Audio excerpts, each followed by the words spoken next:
Chris Aquino, mukhang tinuldukan ang relasyon kay Vice Governor Mark Leviste. May open letter para dito.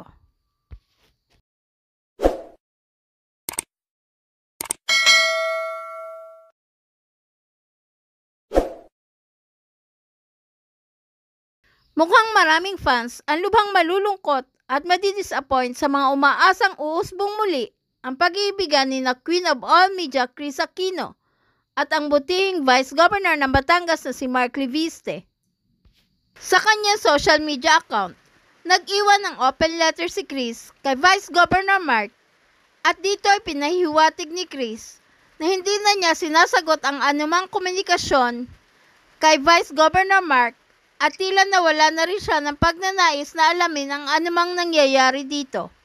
Pagpapaliwanag pa ni Chris na naniniwala siya na wala siya sa lugar para panatilihin pa ang relasyon.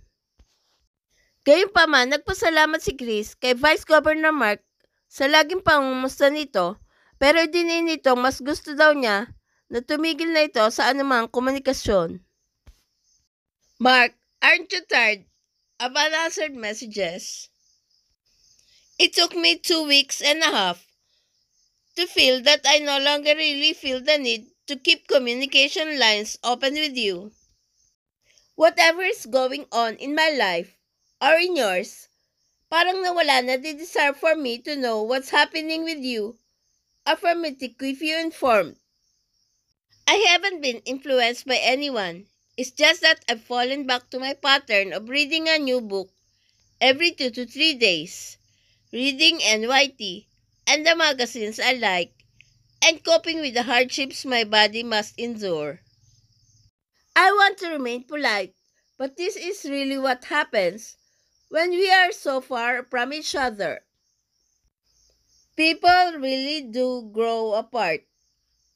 Thank you for keeping in touch, but I'd really prefer it if you don't. It's really a lot more peaceful now. And that's always been my prayer. Serenity and peace. Sa kasunod na post, nag-update si Chris ng pinagdadaanan sa kalusugan at ang pagnanais ng katahimikan para sa kanyang tuluyang paggaling. Was I asking for too much when I asked for our relationship to stay private? Mahirap ang pinagdadaanan ko. I don't wish this on anybody. It's 11 p.m. here, Thursday night. Tuesday afternoon, my dosage for methotrexate, my chemotherapy medication being used as an immunosuppressant to help treat my 3 life-threatening autoimmune disorders, was increased. I barely slept since then because sobrang sakit ng buong katawan hanggang sa buto na mismo.